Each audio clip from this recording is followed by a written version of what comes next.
Do you seek redemption? My maker, I do.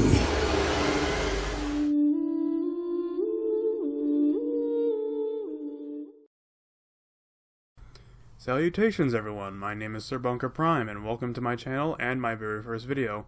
Today for my very first video I wanted to do something special for me as a person and what I like. And that would be a discussion and my thoughts on the newest Transformers The Last Night teaser that was released earlier today. Now, before I get into this whole trailer and the meat that it had to offer me, here's a link to the trailer right here. So you can go watch it, and then you can come back and you'll know what I'm talking about. Okay, you done? Alright, that's good. Now that's out of the way, I'd like to just clarify here, before I get into all this, just how much of a personal fan I am of the Transformers. It was around 10 years ago, when the first movie came out, that I saw it, and I became instantly hooked. I just fell in love with the first movie, and I've loved them ever since. Yeah, I know that they're all kind of bad movies, except for the first one. But honestly, they're just so good to me. I love them all. They each have their goods and bads about them, but in the end of the day, they're my favorite movies, and I'm always going to stay true to them. And I'm still really happy that it's going today, even with me being as old as I am compared to back then. So, yeah, this trailer had me excited, and I was able to finally watch it, and there's a lot of stuff I wanted to talk about. So, getting into that now, the first thing I wanted to talk about is this large spiked object. Now this is the first thing shown in the trailer, and it's something really mysterious because of the sheer shape and size of it. Like, this is something unusually big, even by, the movie standards of what we've always seen. Now, it's obvious, like I said, it's obviously some sort of Cybertronian thing, and really, I'm not sure what this thing could be. Like, I'm sure there are a few ideas that I can come up with, but I'm never going to know until I see the movie. It looks kind of cool. I do like the whole sharpness of it. It's something kind of unique compared to what we've always seen, especially the things that we've seen in this trailer. Now, it may have something to do with the origins of the creators that were introduced in the last movie. If you remember, in the last movie, it showed the creator ships and all that, and that they came to Earth beforehand, making the Dinobots and stuff. This could possibly be one of their ships that crashed during that time, and only now it's been uncovered and being discovered by humanity. That's one option, I think, maybe for it. Maybe it has nothing to do with the creators, and it could just be something important to the whole story of this movie. Like, maybe it's this movie specific. It's maybe that kind of item. I'm not really sure, but it still looks cool for an opening effect and visual, and it's a nice way to start off. I really do like it. I actually really want to see what it is, and how it affects the story. Next, big thing, the next eye catcher is this walker thing. Now, if looking at this thing, the first thing that probably comes to your mind is the AT-ST from Star Wars. I mean, it has the chicken legs, it has like that shooting, laser missile thing on the front of it, just like the AT-ST. And the thing it is, that we've seen this thing before. It was in the very first The Last Night trailer that was shown to the public about a month ago. And we saw Bumblebee basically destroy that thing. And from the looks of it here, in this shot that we have, this thing is apparently hunting Autobots. Like, you can see there, the giant sign from the last movie says that Autobots are dangerous and stuff. It's the exact same poster that they used in Age of Extinction, and apparently they haven't taken it down. So that honestly is bringing some kind of speculation to me. I'm wondering, like, do the humans still hate the Autobots even after what they did at the end of the last movie? To basically save the Earth again? Like, do they still not forgive them? For that, I'm not really sure. I mean, they shouldn't, because they say, like, okay, they didn't really save the Earth, I guess, but they saved a lot of lives, and that still counts for something. And yet, for some reason, at least some part of humanity still hates the Autobots, as we can see here. And this isn't really confirmed. I guess I'm just thinking all of this in my head, but the evidence is right here. I mean, Bumblebee was obviously destroying this thing, so it must have been hunting him or something. And it doesn't look like a Decepticon. I don't see an insignia on it, and it looks too simple to be any kind of Cybertronian. What I mean by that is that, well, I know Cybertronians can take simple effects considering they turn into cars and such, but when it comes to Decepticons or bad characters, they always turn into something complex. Like, Cybertronian jets and Cybertronian tanks, or just weird looking objects in general. And this thing is weird looking. Like I said, it's a chicken-legged tank. It's like a walker from Star Wars. But you know, it has just that kind of simplicity to it, like it's man-made. So with all of this, I do believe that it's human-made, and it's just a big clue that humans are still hunting Autobots in this case. And if that is the case, I'm really concerned about that, because, you know, for the fourth movie, that was a pretty unique concept they went with. You know, the humans actually hunting down the Autobots and the Transformers. I liked that. That was something unique to that movie. But the thing is that they're doing it again in this one, and I'm just thinking, why? Why are they doing this? It was interesting in the fourth movie. Why are you bringing it back into this one? It's just gonna be kind of boring, you know, because it's nothing new. And granted, I know these movies are very repetitive all the time with plot elements and such, and I've always been able to swallow it down, but this is kind of going beyond my level of comfortability. You know, I'm still gonna stay cautiously optimistic about it. I'm gonna see what it has to offer to the story. Like, I don't know, maybe these humans are being forced to hunt down Autobots this time, and they're not doing it by choice. Because in the first trailer, we did see Megatron threatening a human with his giant sword. I know some people might not have known that was Megatron, but Hasbro and Michael Bay did confirm that was Megatron that was swung that giant sword down. And I think that was Lennox, the human from the original trilogy of movies. So yeah, maybe the humans are being forced to hunt down, maybe they're just choosing to hunt down. I'm honestly hoping they might be forced, because that will be something new. That'll be kind of a little bit of a twist into that same plot element. So that's that part of the trailer. The next part of it is probably one of my favorite parts of the entire trailer, and that's the large planet cords, you know, destroying the Earth. Now, for anyone who's seen the first trailer, these cord pieces of planets are familiar because they were shown in one part of the first trailer. You know, this shot, I'll show you right here. This shot. You can basically tell from the cords and the weird mushroom shapes of the planet pieces that it's the same thing. It's the thing that was going towards the moon. Now, the thing here that interests me the most is not the fact that it's the thing itself, because I've already seen it, or not the thing that it might be just some giant Cybertronian sphere that's just erupting out of nowhere with intent to destroy the Earth. No, that's not what interests me the most. What interests me the most here is that unlike many of the other threats, you know, if anyone who's seen the past few movies, you know, there's always something big threatening to destroy the Earth. And the most they do is just collateral damage to a city. For example, Age of Extinction, the giant magnet. That mainly just destroyed a bunch of cars and some pieces of building. And Dark of the Moon, that didn't even do anything, that just brought Cybertron near Chicago, near Earth. It didn't actually do anything. Revenge of the Fallen, the Harvester, that didn't do anything either. That just launched a giant beam and crashed a bunch of jets and tanks that were surrounding it. None of them did actual damage to the Earth itself. None of them actually showed that kind of threat. Here, though, we can see blatantly that these things are scraping the size of the planet. Like, they are doing massive damage. You can tell from the way these things are just sliding across and just causing mayhem. Like, God, and that excites me, because that brings a sense of threat into this object, this giant spear that came out of nowhere. Because for all we know, this thing could be destroying cities on a whim. Entire cities, millions of people, just on a whim.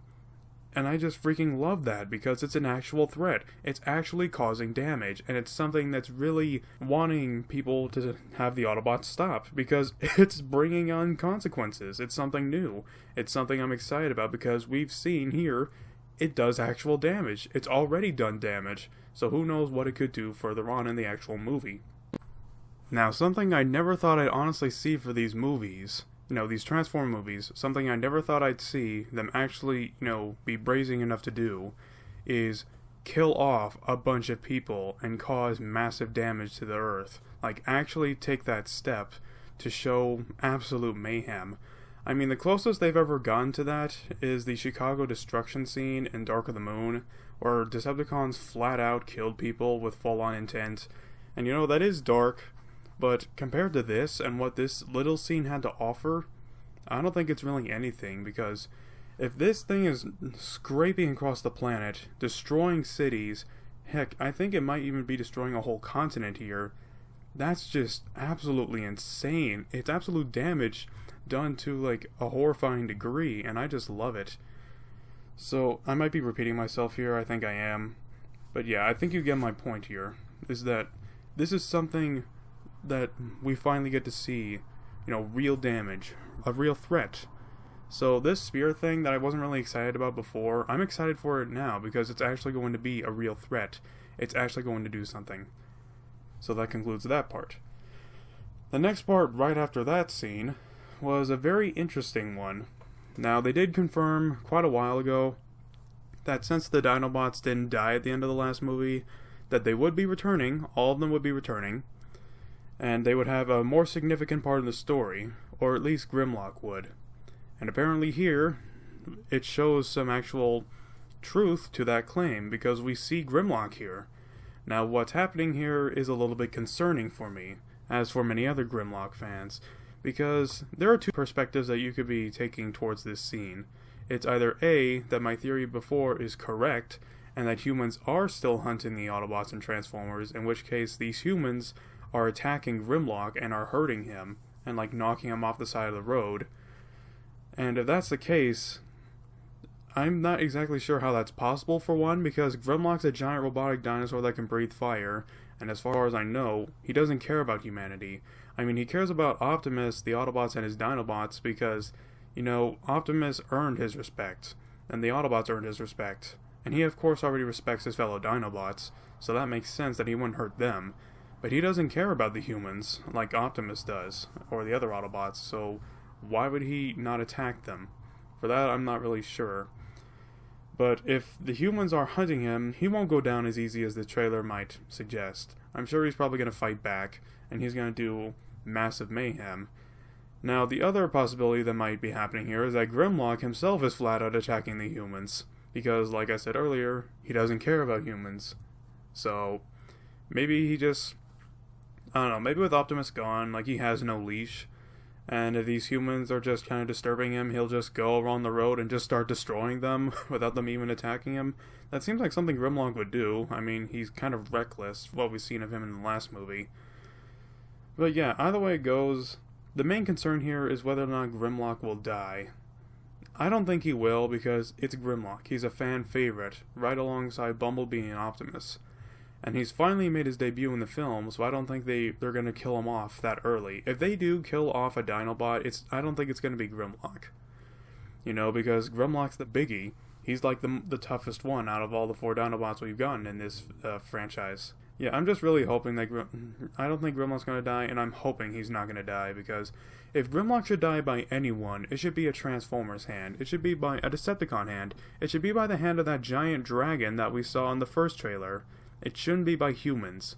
I can understand, the other Autobots kind of just perishing by humans in the last film because they're just normal robots and they didn't see it coming, but Grimlock's an entirely different creature, literally. He's a giant Tyrannosaurus. He breathes fire. He can chomp one of those cars without even trying, really. He can just cause way more damage. Then he doesn't care about humanity. I'm repeating myself here, but it's just that big of a point to make. So with this, I don't think Grimlock's gonna die, but who knows, maybe the film will shock me there. And then, after that, we just see more of that giant sphere, the thing I'm excited for. We see here kind of up close what it's doing to the Earth. It's landing everywhere, it's causing mayhem, it's causing planes to crash, it's causing mayhem, it's causing explosions. It's a Michael Bay movie, everything causes explosions. It's still a nice visual, and it's nice candy to really fill up the trailer. It is nice to look at. Ooh, and then the next thing I want to discuss is this giant underwater Cybertronian piece of machinery here. Now, as we have seen this thing before in the first trailer, we can see a bunch of submarines diving down deep into the ocean to find out what this thing is. And no one really knows what this thing is. I'm sure it's plot essential, that's for sure, because, it's gonna rise from the ocean somehow. As we can see it here, it has the same structure, it's circular, it's big, and it just comes from the water like it's from underground. It's a big plot element thing. I'm just not sure what it is. I don't think anyone's sure of what it is, because there aren't any plot leaks out there or anything like that. But for this thing, it's actually more familiar than some people might realize if they've seen the first trailer, because This is actually the thing that Optimus and Bumblebee are going to eventually fight on. We saw in the first trailer that the two of them were fighting each other, or Optimus was beating the crap out of Bumblebee. And this structure is where that takes place. You can tell by those outer walls, the whole paneling structure and all that. You can tell from that design, that's where Bumblebee and Optimus are. So, what this thing is, I'm not sure, but it's going to be plot relevant somehow. It looks pretty cool, it's a nice visual, and, it's going to be where Bumblebee and Optimus fight on, so of course it's going to be important in that aspect. So that concludes that. After that comes my favorite part of the entire trailer. That being an exchange of dialogue between two characters, and a small piece of visual that was released before the actual trailer as just kind of a teaser image. And that being Optimus's eyes converting from the normal blue to the purple. Now, this is my favorite part of the trailer because it's all so well executed with the way that they did it. It looks so entertaining, and it's just, it explains so much. It's an important part of the plot, and they explain it here with just an exchange of dialogue and a piece of visual. Now, what I mean by that is that, well, here's the voice clip that plays with, here's the voice clip that plays with this part of the trailer. Your world is dying. Do you seek redemption? My maker, I do. So, after that exchange of dialogue, it's pretty safe to conclude that if anyone remembers, or if anyone's seen the last movie, these group of beings named the Creators were always mentioned by the antagonist, Lockdown, who hired him to go and find Optimus. And it's safe to say that from Optimus's dialogue here, that this female voice is the creator or one of the creators. And she is, she's either manipulating or genuinely convincing Optimus that he wants to save his planet. Now, I think it might be, it could be mind control that's happening here, or it could be a genuine conversation between the two of them. For all I know, these two could just be genuinely talking to each other, and maybe she convinces Optimus. I'm not really sure what's going to happen here. I'm not sure what's happening here at all, specifically. But I do know 3 things from this part of the trailer. 1 is that Optimus did indeed find his creators. 2 is that Optimus is, like I said, somehow convinced or manipulated by the creators to do what they desire of him. Lockdown kept mentioning in the last movie that he was born to do what he was told. He was supposed to do what the creators asked of him. I think we're finally going to realize what they asked of him and what his true purpose is when he was built. And number 3, this is something just not plot relevant, but it's something, I personally find fascinating. It's that one of these creators are female, because if anything, these creators seem to give off a vibe of old characters from the original cartoon named Quintessons. These Quintessons from the original cartoon were responsible for building the entire Cybertronian race, aka the Transformers. And so far, from what we've seen here, that's exactly what the creators are too, at least to some extent. We know that they've built Prime, so they are builders of some kind, and they know how to make Cybertronian life forms. But the thing is here, all the Quintessons in the original cartoon were male. They were all male voices. So here, with a female voice, it kind of adds in some questions for me, like, are there different genders of the creators? Are they their own genuine race?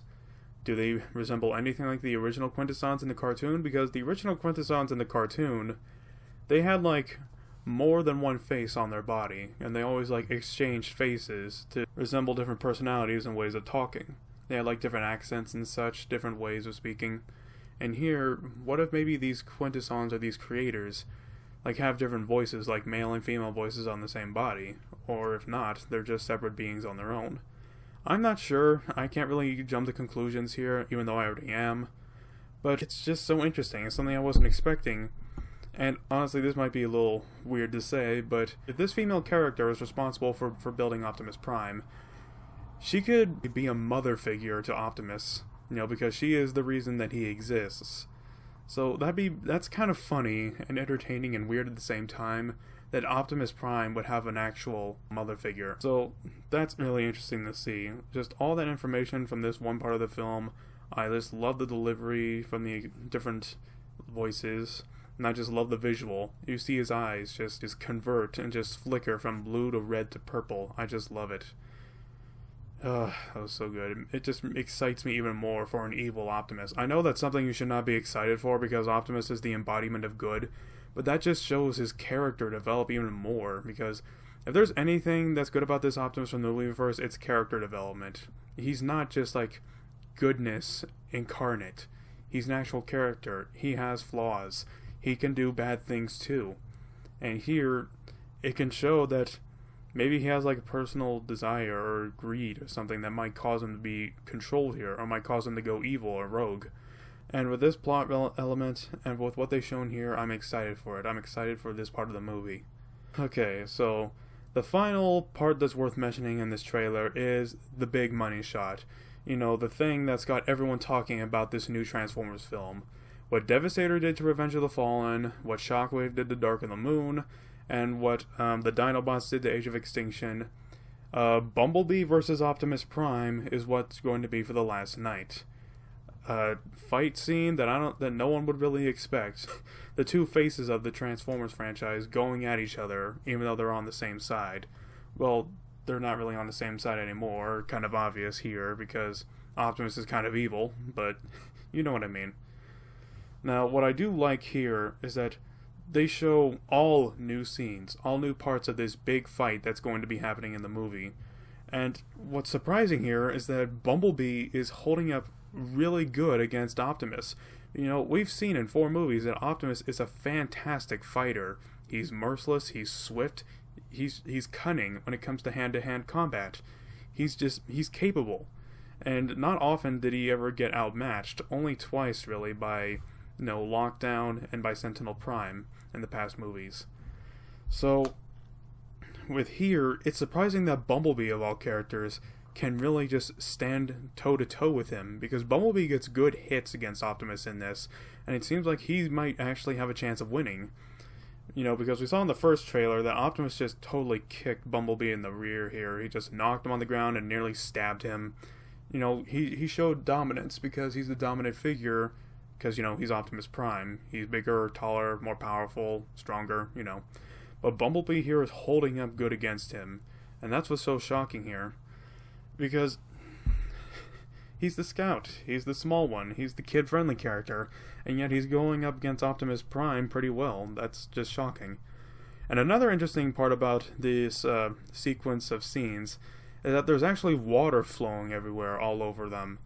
Like, there's just water swishing around all over them. So this further supports my claim earlier that that giant spherical object, Cybertronian object from the bottom of the ocean, is the thing from the bottom of the ocean, because it's on the surface and there's just water coming from all around it. It's like it's recently erupted and there's still water all around it and inside it. So that water swishing there, it just puts the two puzzle pieces together. Like I said, it's just like the connection we need to establish that Bumblebee and Optimus are fighting on this giant spherical Cybertronian object. So I'm sure this is going to be near the end of the movie, this whole scene here with Bumblebee and Optimus. It's going to be, one of the final climactic scenes, one of the final fights. I don't think it's going to be the final fight, but I think it's going to be one of them. And it's not really anything to get excited for, but it is something that I think is interesting to know. Like, it's something to predict and kind of look forward to with what's going to happen in this movie.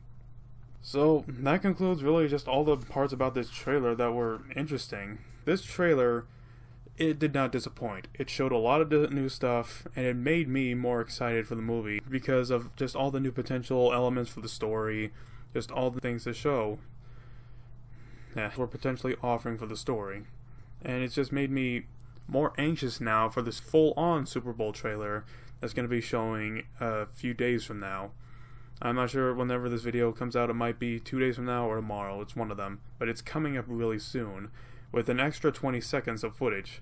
And I think from what that's saying is that those extra 20 seconds are going to be the juiciest bits, with even more money shots or just new characters shown and revealed. It's just stuff to offer, and it's something that Michael Bay is holding out on, and it's probably going to be for good reason. So that makes me even more excited, because this is the teaser for that trailer. It's not the whole thing, and it already shows so much good stuff. So I'm excited now. So for now, that really just concludes my thoughts on this trailer, my kind of, analysis of it, because it had a lot of stuff to show. and I look forward to when the full trailer does release, like in a few days, and I'm especially looking forward to when the full movie releases this June. Well, that concludes my very first video, so thank anyone for watching this. I bid you farewell, and I bid you a good day.